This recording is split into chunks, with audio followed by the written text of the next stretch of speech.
do-wop, do-wadi-wadi, feels so good. Oh-wadi, do-wop, do-wadi-wadi, feels so good.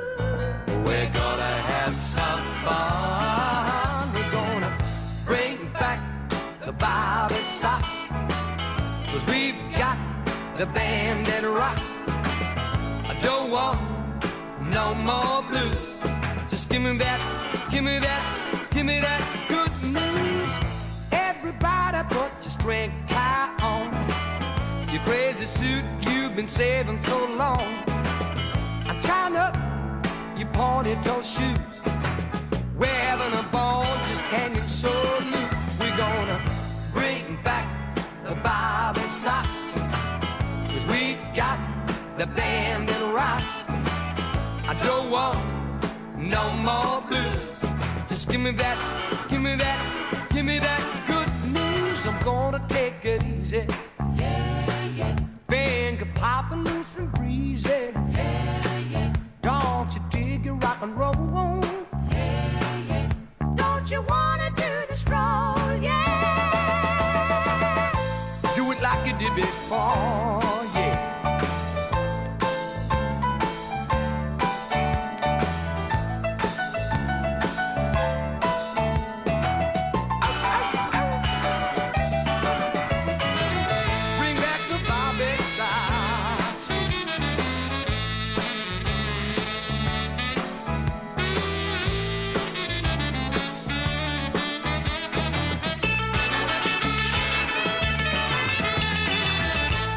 My baby and she's alright. We're doing our thing all through the night. We're getting our kicks, just having fun. We'll keep on rolling till the morning comes. We're gonna bring back the Bobby Sox, 'cause we've got the band that rocks. I don't want no more blues. Just give me that, give me that, give me that good news. Bring back the Bobby Sox, yeah, yeah. 'Cause we've got the band that rocks, yeah, yeah. I don't want no more blues. Just give me that, give me that, give me that good news. Bring back the Bobby Sox, 'cause we've got the band that rocks.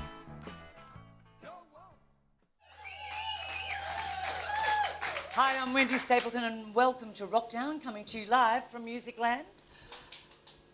The Blue Echoes were one of Australia's most famous cabaret acts. They formed in 1962. They disbanded in 1983. After a staggering 21 years together, I can't imagine it, a band being together 21 years. Their lead singer, Phil Golotta, formed a talent agency, Westside Talent. It is now one of the best talent agencies in Australia.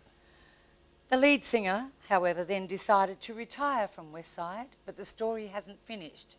There is more to come. It's not over. But I'll let him tell you the story. Would you welcome Mr. Phil Galata? Hey, hey. Everybody. I'm in a real good mood too, because my wife and I just celebrated our 40th wedding anniversary last night. So, being a foolish romantic, she's Scotch, so I took her to a local Scotch restaurant, McDonald's. But yeah, it's been a great journey. I hope you bought her a bottle of Scotch as well, not just McDonald's. Been a great journey. Tell us about the film clip. What a fabulous song. It is a great song. It was on an album called At the Hop, and when I look back at it, it should have been released as a single. Paul Meany, or as we know Paul McKay, he wrote it. It's just a great song. Yeah, the band, the Paul McKay sound, of course. Paul Meany was the singer. Keith McKay was the keyboard Coxie player. on drums. Coxie from Great the Roxy band. on. Yeah, they're all fabulous. Yeah. I actually saw Coxie last week. Yeah, I've had a go at everything, and I've been lucky. Everything's fallen my way, you know. But I grew up in Carlton. I lived in Wonthaggi because we went to Wonthaggi because infantile paralysis was rife and there was no cure. So we went. My dad worked in the mine, and I went down there, and I loved music. I heard my mum singing around the house all the time, and I loved radio. And then I went to the movies one night. They had a fabulous theatre at Wonthaggi. It was a rich town with the coal mines. And I saw, you know, those... newsreels. Your newsreel. Yep. this face came on that was changed my life. It was Louis Armstrong. And he was in Germany.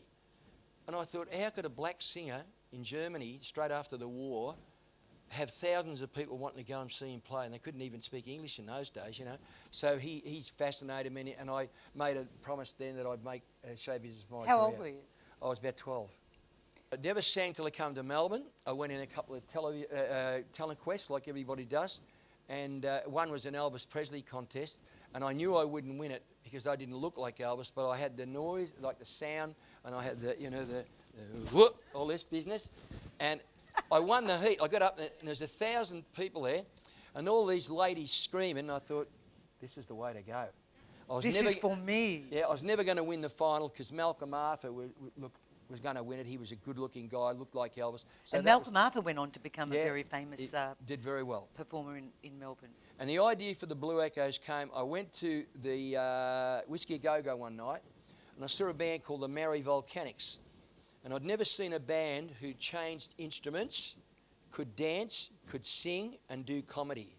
And I said, well, that's what I'm going to do. I'm going to form a group that can do all that. You did go on to have some fabulous musos. I mean, there was, you know, Ray Kwan, yeah. Ray Eames. Yeah.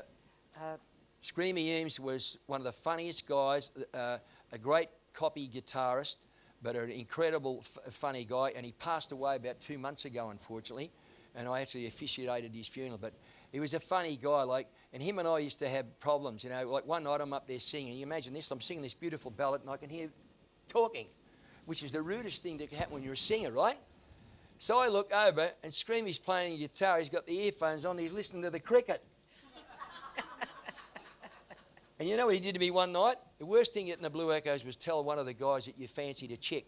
I saw this blonde about 3/4 of the way down the room. Looked fantastic, the long hair, the beautiful figure, you know. Next minute, he's down there trying to chat her up. So I got really dirty. He come back and said, oh, Phil, that girl wants to see you. And I thought, oh, she's seen the light, you know. I walked down, I tapped her on the shoulder. I said, I believe you want to say something to me. And she said, yeah. What time did Johnny O'Keefe come on? She was the ugliest girl you've ever seen in your life. Oh, Phil, we're going to take a short break, but before we do, because you're being a bit naughty, we're going to have a look at a film clip from a new young girl from Western Australia, Emi Green. So here's the clip. Tell us what you think when we come back. All right, lovely. Let's here we go. See you soon.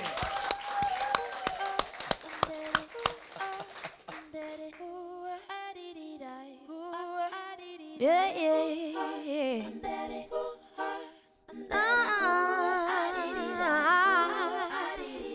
No man is an island, as the saying goes. Yeah, I am floating out to sea. I feel alone, I'm getting better, but I'm hopeless, and I hope that don't put you off me. So come and close, if I could be so bold. You've got a soul that I could make way, and you've a way.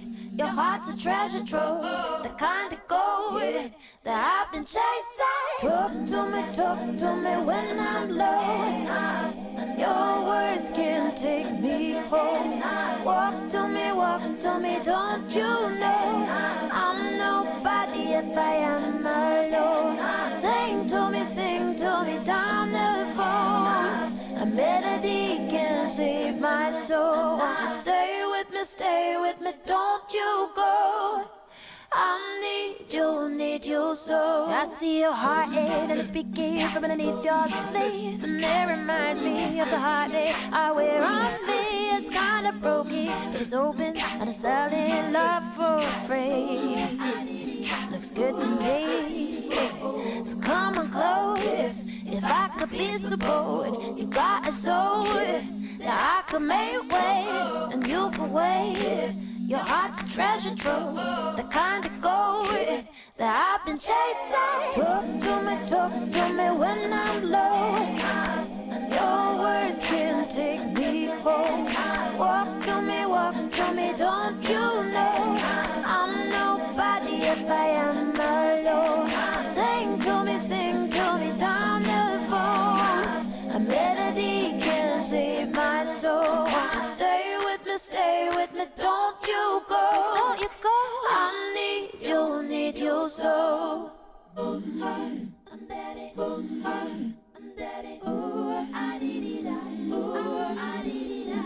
gonna love me when I'm old? Who's gonna soothe my aching bones? Who's gonna get my story told? Who's gonna care? Who's gonna love me when I'm old? Who's gonna soothe my aching bones? Who's gonna get my story told? Who's gonna care?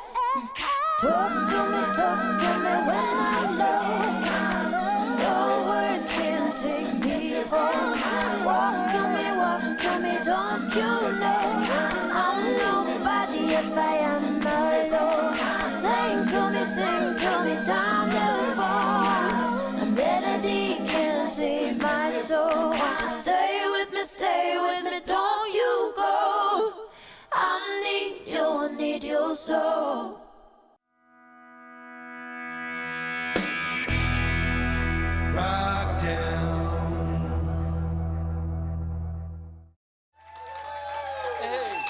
Welcome back to Wrokdown.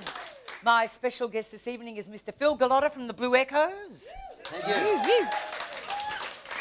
So, honestly, you were one of the most famous bands around, especially Victoria. Yes. Did you travel interstate much at all? Or? Yeah, we did. What broke us through in interstate was the two big albums, Clap Your Hands and Shout and Dancing in the Streets, which was the first one. I read something interesting, the fact that while you were still in the Blue Echoes, you actually did a couple of solo projects. Yeah, in 73, we had Going to a Party, what about number 16, that was a group song. And then I recorded a song called Please Daddy Don't Get Drunk This Christmas. It was a John Denver song. And it was massive. And it's to the point where they even invited me on Good Morning Australia. But they'd actually set me up because they were going to have a go at me about singing a song about a father getting drunk, right? But I said, look, the only reason I recorded it is because I thought it was going to be a hit, and I love this song, you know. And of course, there's no publicity, you know, bad publicity. As soon as it went on national television in Australia, everybody tried to buy it. So it backfired on them and worked for you. Yeah, but it backfired on me in that there was a world vinyl shortage. Now tell and us they about couldn't, that. They couldn't print the singles. What so happened? I missed out on a number one I've never record. heard of a vinyl shortage. Yeah, they had a vinyl shortage and you couldn't print your records. How did that happen? I don't know. What It happened cost to me- all the other records? Well, they just, for a while there, nobody could record, or the other artist had previously recorded it while the vinyl shortage wasn't over. It cost me a number one single. Oh. Unbelievable.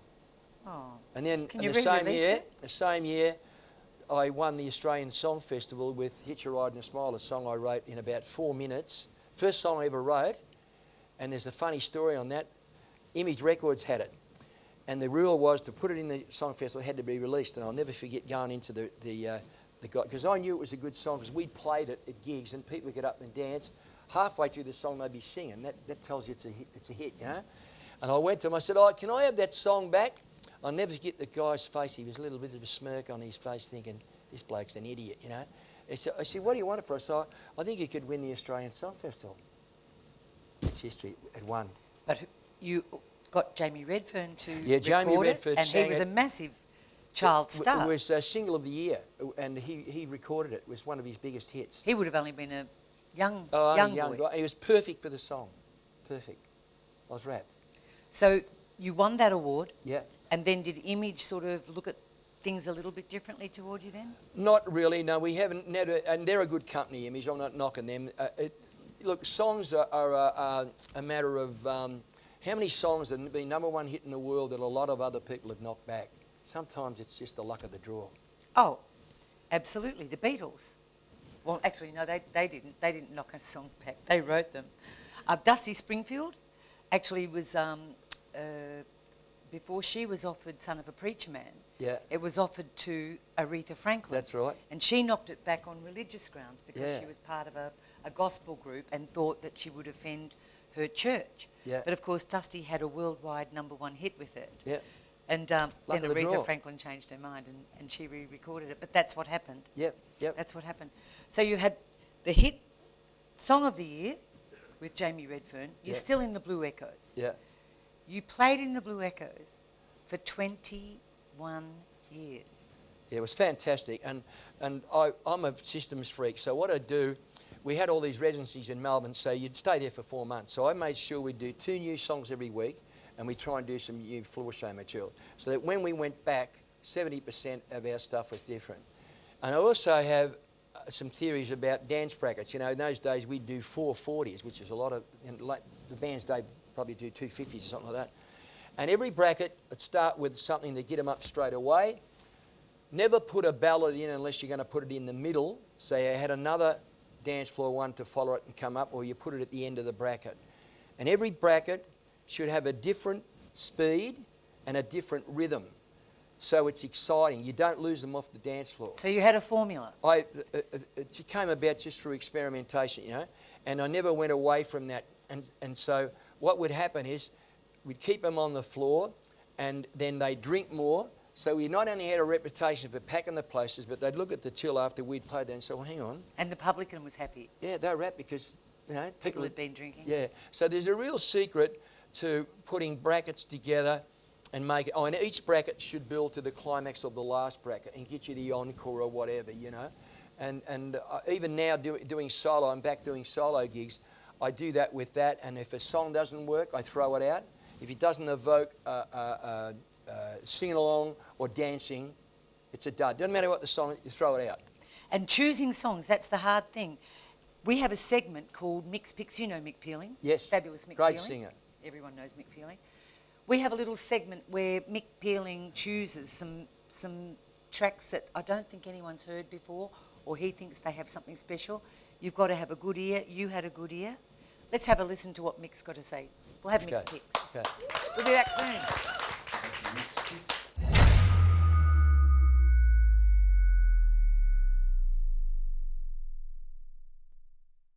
And I've got a great new CD to tell you about right now. This is New Zealander, Robert James Kirk, Star Trek fame. No, not really. Robert's got a fantastic new album out. This is his third solo album, and the album is called Bottle Full of Heaven. And I've been featuring a few tracks off this on my show. He had a great launch the other night, and I really wish him well with this one. There's some fabulous songs on it. He sort of goes into a few different styles. There's some sort of bluesy kind of tracks on it, and he also does a bit of country on it, which is something I really appreciate. Tracks like Adios Amigo, Arms of Love, Stumble, Fumble, Rumble are just wonderful things. He's a great singer and a great lyricist as well. Do yourself a favour, as a wise man once said, and check out this album, Bottle Full of Heaven, from Robert James Kirk.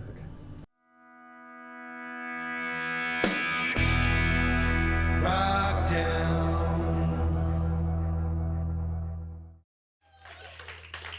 Welcome back to Wrokdown. Well, the show wouldn't be the show without the gorgeous girl around town. Out and about she is, always, and looking subdued, as usual. Would you please welcome the gorgeous Soozie Pinder? Hello. Hello, hello. Now, I can't go on with what we're going to talk about until I ask you, where'd you get them? My pussies. Your pussies. Is the camera able to pick this up, or do you have to stand up, Suze? Okay, take that one.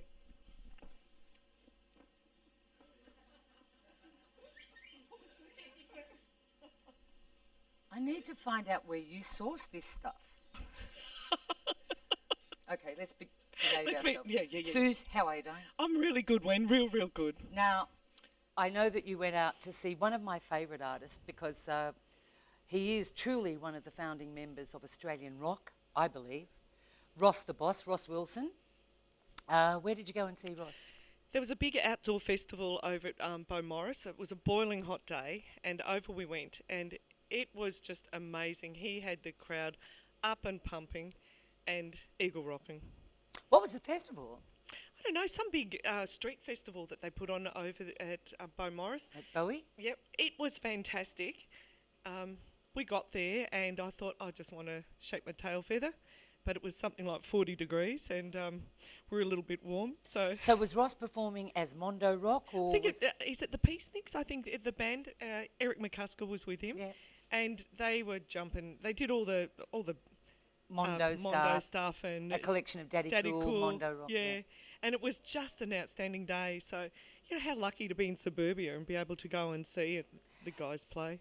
And the fabulous thing with Ross is he is so sort of willing to just chat and give you any information you want to know about the music industry. Seriously, I think he's one of the most giving Amazing artist. performers, but he's not only a performer, he's a producer, Yeah. he's a mentor. He genuinely cares about young artists that are coming up. He goes out and he checks out all of the new young bands. He's still really, really happening. Yeah. So, Susie, tell us what we're going to see. We've got an interview up here if you'd like to have a look, because it is fantastic. I didn't get a word in, and I know you find that impossible, but I hardly said boo for once in my life. So here we go. Ross Wilson. Ross Wilson. Singer, songwriter, guitarist, producer, Harmonica player. harmonica player. Ross Wilson. How you Hello. doing? Yeah, good. As you can see, it's post-gig. I'm sweating and my hair's all wet and, and I'm feeling pretty good. Hot day here in Melbourne. Hot day, but, I really don't feel like I've done a successful gig unless I've ended up sweating. So it always makes me feel really good. You're just damn awesome. You have never aged. What's your Well, secret? I What's have, going on? I have aged, but I think there is a certain amount of truth in that, if you do some kind of work that you like, that it's good for you. And I think with music and being able to perform, and the audience is doing things with me and with the band, and we're all kind of one thing. Yeah. You get a lot of energy from people, and hopefully they get something from us too that helps them, stave off the aging process. But I think there is some truth in that, I went to, by the time I was in secondary school, I was going to like Haileybury College, which at that time in Andy's again, out at South Road, Brighton, was the secondary school that I went to.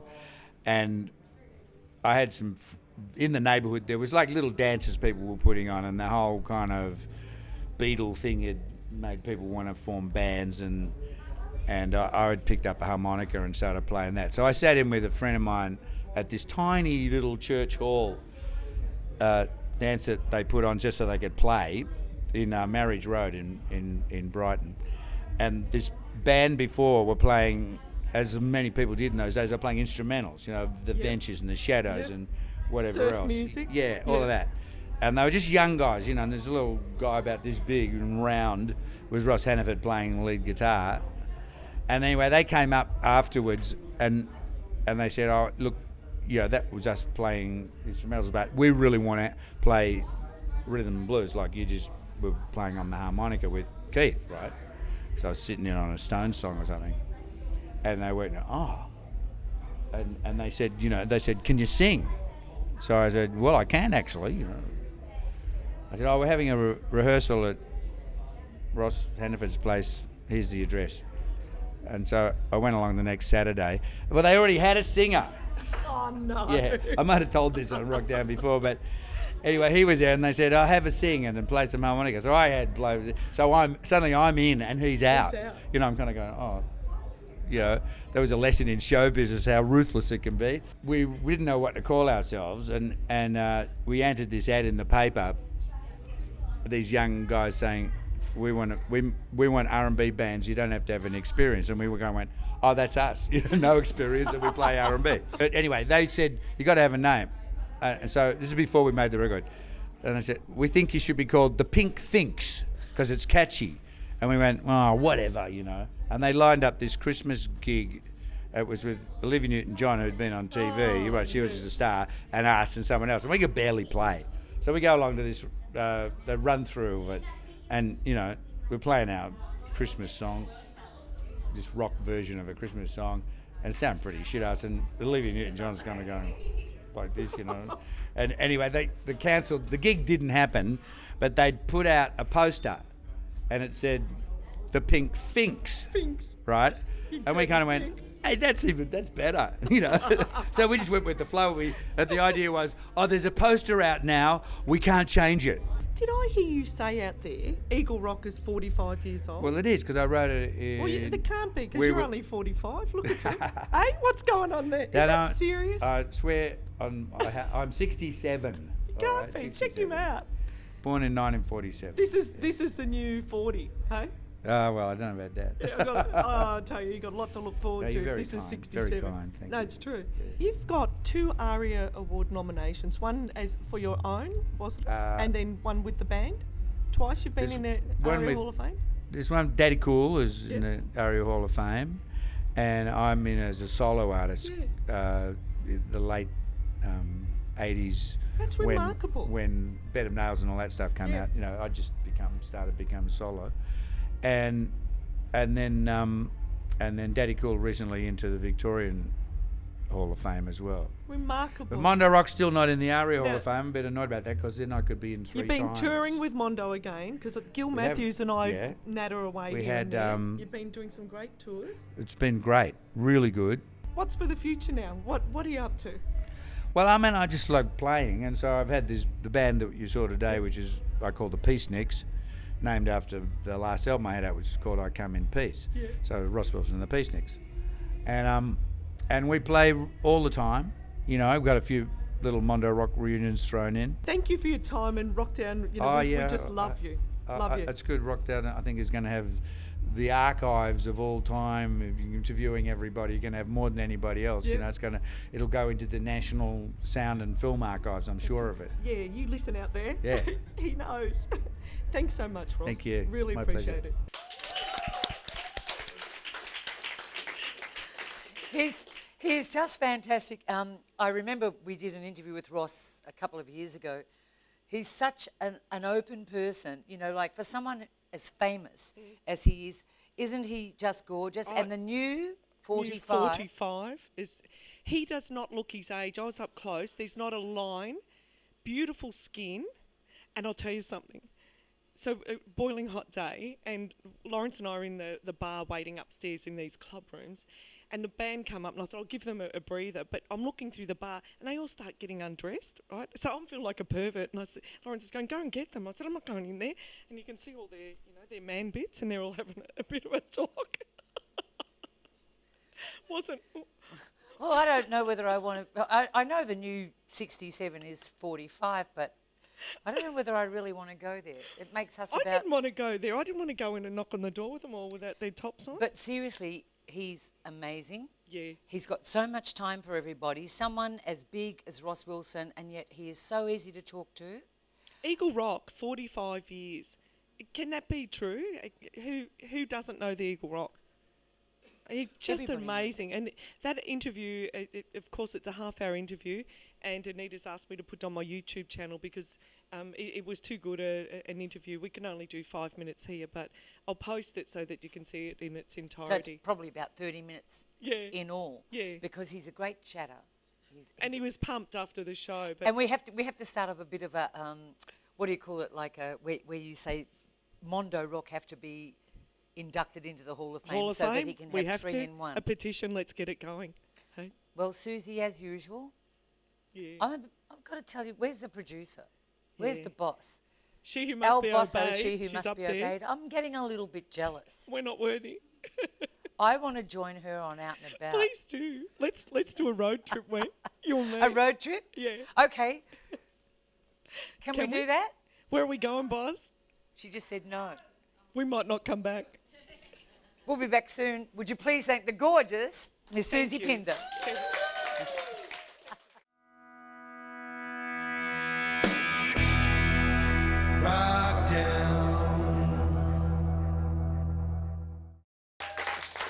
Welcome back to Wrokdown. My special guest is Mr. Phil Golotta from the Blue Echoes. Hi, folks. But not just the Blue Echoes, because as we said earlier, the band was together for 21 years. I can't imagine what it's like working in a band for 21 years. Pretty gorgeous, I should think. Great fun, and what I'm wrapped in is we entertain millions of people, and they walk up and say, you know, I'll never forget the night I saw the Blue. I just had a great night. You know, we really made a lot of people happy. You know? However, the cogs were in order, and you were thinking of something else. Even before the band split up, you were thinking of starting up a talent agency. Yeah, so I think there was a lot of shonky agents in Melbourne at that particular time, and I thought I'd try and do the right thing and put something together that you know, that had a bit of ethics about it and that, and I did. It started off as Golotta Entertainment, then it became Westside Talent, and we started with 2 bands in my garage at Altona, and when I left in 2012, we had 3,000 acts Australia-wide. Westside is one of the biggest talent agencies in Australia, and of course the gorgeous Graham McKee. Graham, in that time, by the way, I used to go out of a night and hit 20 places and pick up like 10 acts week after week. I wouldn't book anything unless I'd actually seen. See, today it's easy because they can video somebody on your phone, and then you could look at them, you know what they look like, what they sound like, how they look, how they converse with an audience, what order they do their songs in and all that. Graham McKee, the business started to get big, and I knew unless I got a partner I wouldn't have any holidays. Graham McKee was a manager of a bowling club. I was wrapped the way he did it, so I asked him to come and join me as a worker, and then he became a part owner. I didn't even realise at the time he managed Hot City Bump Band and the Panthers, so he had a musical background. He's a muso himself. No, I don't think he's a muso, but he's a musical manager. Well, he's very musical. Yeah. Kenny Leroy? Kenny Leroy, good guy, been around for years, good muso. Alex Hell, who bought my share of Westside Talent, he's in a couple of bands back to the 70s and 80s, a good band leader, always got something good together. But just about everybody that works there is musically involved, you know. So it's actually taken a lot of years to build up, but Westside is huge now, isn't it? Yeah, the biggest factor was when we got the poker machines here in Melbourne. We'd already done New South Wales and we had all the clubs along the river, but when we got the ones in Melbourne, that really set us off. So you're talking about things like the Tabaret? Yeah, all the poker machine venues, which are bounded. And then it went the other way. Then the ones up in New South Wales tried to put bigger acts on to compete, so we were in a win-win situation all the way, you know. Because you had both acts yeah, lined up. but both states. So in actual fact, Westside at first sort of specialised in more like cabaret sort of style acts. Yep. And now you actually boast a stable of a mix of cabaret acts, tribute shows, and top-line rock artists. We won't mention any tonight, but most of our top-line rock artists are on your books as well. The tribute shows really changed everything. Baba, when they first came out, Thunderstruck, who I believe had played here, like just amazing bands. Creedence Clearwater Revival, they're still going too, you know. So that really boosted us, and it's hard there. You got to keep coming up with new ideas, you know. So the agency's chugging along beautifully. However, a couple of years ago, you decided to retire. Yeah. And you retired for a little while. Lasted 2 weeks. I'm not joking. I lasted 2 weeks, and this is going to sound a bit heavy, but I know now why a lot of people that retire suicide and also die within the first year, because they become so depressed and they sit in front of the TV all day and start drinking and smoking and doing the things they didn't do. And I knew I was in big trouble. So I went and got 3 jobs as a volunteer. Tuesdays I mentor 20 old blokes. Wednesday I drive a van and take pensioners to hospital and all that sort of stuff. And Thursdays I'm a mentor for the Werribee City Council. I'm a tourist advisor. This was the turning point. It's ironic that we're doing the show here tonight. 22 months ago I come here as a guest artist singer. I did some public speaking for all the musos. It was so fantastic I decided to go back into singing full time. So I've been singing ever since, and it's just got bigger and bigger.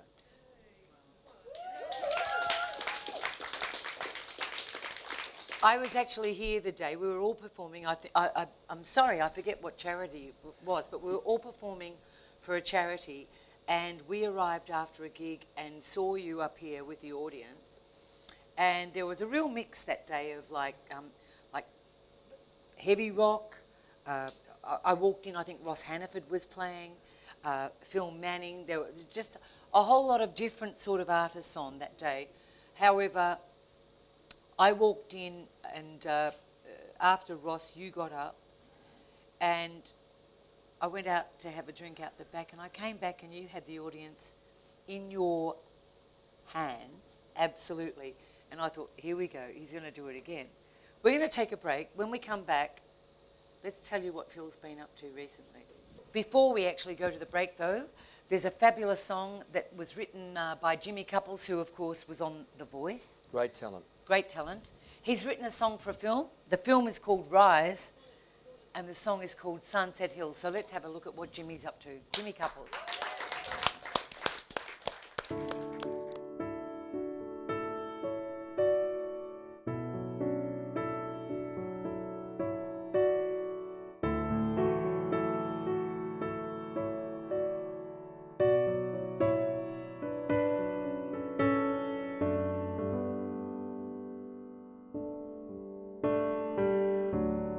Final journey now begins.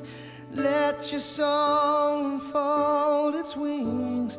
Step into the light of love. Reach for blue and tranquil skies. Soar into a paradise and touch the face of God.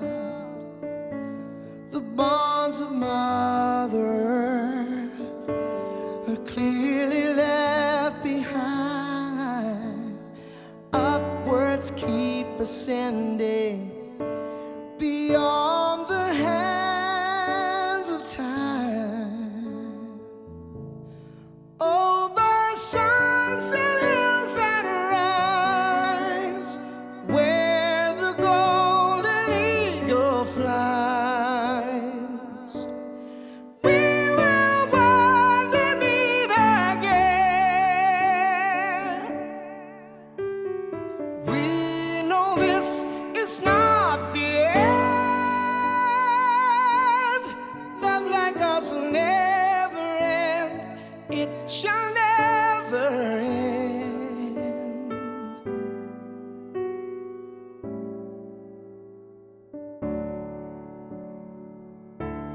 Behold a beauty so pristine, mortal hearts can only dream.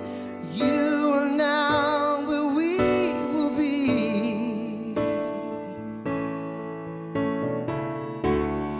Until then we'll reminisce, a trail of memories will kiss. Those you love, you must set free. The bonds of Mother Earth are clearly left behind.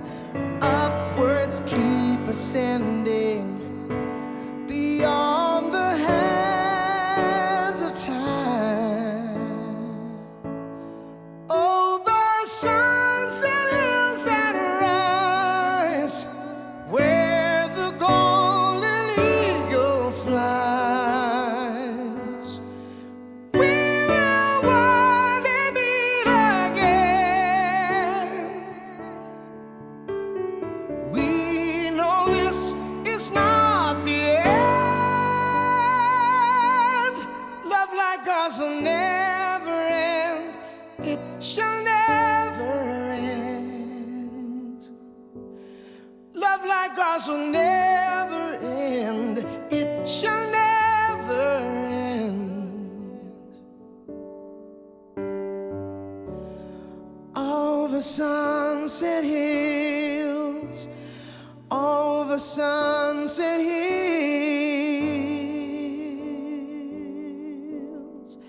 sunset hills.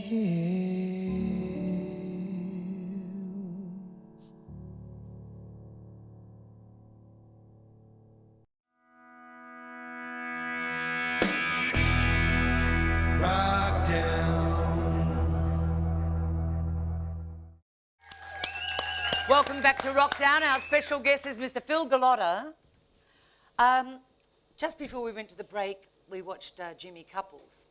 And of course, our lady, a girl around town, I should say, Susie, told me that Jimmy Cupples actually wrote that song about 8 or 9 years ago. Amazing. If it hadn't been for a show called The Voice, we may have never really heard much from Jimmy Cupples. That was an amazing song, and the film and the track are actually out on DVD. evidently through JB Hi-Fi. So, you know, what a beautiful track. And the movie looks like it's worth looking at as well. But what I'm leading up to, Phil, is the fact that Jimmy was on The Voice. Now, not happy to sit at home and just run some little projects that you were doing. You auditioned for the X Factor. Tell us about it. I did something amazing. It's a fabulous story. I didn't tell anybody. I'd been singing really well the last couple of years, you know, because I don't smoke, I don't drink. I train, I do 8Ks every day, power walking. I do 15Ks on the bike, and that's helped me breathing and that. So without telling anybody, I thought I'm going to give it a go. And I rocked up at the auditions at the big holding room at Caulfield, and I'm 300th in the queue. There's 1,700 other singers behind me. They've all thought I've got there. I'm a grandfather because I'm 75 years of age, right? And I've got there just to take my grandkids there. So after about 3 hours, the queue had moved up a bit, and the phone rang. It was my wife. She said, "Where are you?" I said, "I'm auditioning for X Factor." And she said 3 immortal words: "You bloody idiot." But I was undeterred. So I went in. That's the last thing you want to hear, right? And I get in the holding room, and there's 700 singers in there, right? So after a little while, I thought, well, maybe I'm being a bit foolish here. Maybe I should go home. And a miracle happened. As I got up to go home, they started letting 6 singers at a time get up and sing in front of the singers to pass the time, right? So I said, oh, that's well, I'll get up in front of the singers and I'll sing. And I walk out, straight out of Susan Boyle. There's 20 young chicks down the front. They're laughing at me. They're embarrassed. They're thinking I'm going to make a fool of myself, which I was put on the cards. No, you didn't. I've seen it. And what happened was, that's the second one that you saw. So what happened was, I said, listen, I've got 2 things going for me. I've got a voice, and you know what else I've got? I've got a love and a passion of music that's never left me for 50 years, and it burns in my guts every day. And so I sang the song. At the end of the song, there was a split-second silence, and the entire 700 singers gave me the best standing ovation I've ever had in my life. The 20 girls who had been laughing at me were standing on the seats with tears streaming down their faces because the song is so powerful. It's a song called This Is the Moment. Anthony Warlow sings it, and it's from the movie Jekyll and Hyde. So what happened is I went to the judges. They wiped me right away because I didn't really fit into them, too old, you know. And then I told them the truth about the Blue Echoes with gold and platinum albums because I knew if I got on TV, somebody would ring up and complain anyway. And so when I walked back out, they said, listen, when you do that song again, there's 400 new singers have come in. You do it again. I did it again, same thing. But I can't get the vision of the 700 because they're all videoing me on their phones. So cut a long story short, once they went on YouTube, now I'm booked all over Australia, and I've had inquiries from London, Madrid, Oslo and Tokyo. And it's been amazing. Can I be your support act? And so I've released an album now. I haven't been to Oslo. Well, the great thing about Oslo, the people that want me to go there, they own the big ski resort and they teach skiing and that, you know. So anyway, I've also recorded my first solo album, The Natural, I've called it This Is the Moment, you know. But I've been blessed, you know, let's face it, to be 75 and still have a quality in your voice. And have an album. An album that's just, it's like a fairy tale. Well, it is like a fairy tale. However, if anyone knows you, or even from tonight, having listened to you, you know that you're someone who is not just going to retire and sit down and watch television. No. And the same to anybody that's out there. If you've got a talent, it doesn't have to be music, it can be anything, and it brings joy to people, never even think about giving it away, all right? Because you're robbing people, okay? Well, Phil, I've got to say it's been an absolutely amazing evening talking to you. I've known about your history because, of course, Phil's gorgeous daughter, Dallas Golotta, is one of the team at Westside Talent. And she actually said to me on the phone, I can't wait to see this. I can't wait to see this. She'll tear up. I mean, I was she didn't say it like that. I was just about to tear up there when I finished then. You know, I'm a pretty emotional person. Yeah. And I was telling you before, I get very nervous before a performance, always. I just can't can't get rid of it, but I've learned to live with it. You know? Well, you're not nervous anymore, are you? No, I'm at home. I mean, the crowd here are lovely, aren't they? Absolutely beautiful. You are going to perform for us tonight. Yep. So I would just like to say to you, thank you for giving us your time. Ladies and gentlemen, we're going to have a performance from Phil, and I think, will I announce it or will you announce it? You are going to sing Son of the 60s? Yep. A new song? Yeah, and the premise behind the song is you always remember where you were when a song came out or a band came out or something happened. Like, you remember when Lady Di got killed? Do you know where you were? Yeah. The same as that. Well, there's things in that exactly like that. So that's the premise behind the song. Ladies and gentlemen, please thank the amazing Phil Golotta. Thank you very much. And you're going to take us out with some songs. Thank you, Don. Thank you. Thanks, Dave.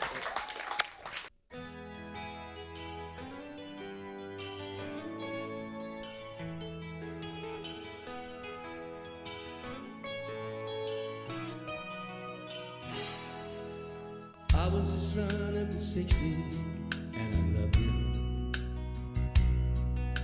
I listened to the Beach Boys on the radio, and that was the time when we felt those good vibrations. The California girls were everywhere I'd go. Yes, I was the son of the 60s, and I loved it. The music of the Beatles ringing in my ears. I cried the day I heard them play Sgt. Pepper's. Bob Dylan helped me dream away the years. And if I had my time again, I'd like to go way back when the mamas and the papas were dancing in the streets. Until a place called Vietnam took me away from your arms, and I never ever thought I'd see you again.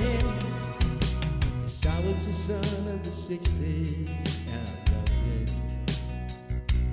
it. Scott McKenzie, San Francisco was all the rage, and we were singing all the great hits of the Monkees. And Neil Armstrong's face was there on every page. And if I had my time again, I'd like to go way back when Peter, Paul, and Mary that rocked my soul. Until that dark and dirty day when they wasted JFK, and we never ever saw him again.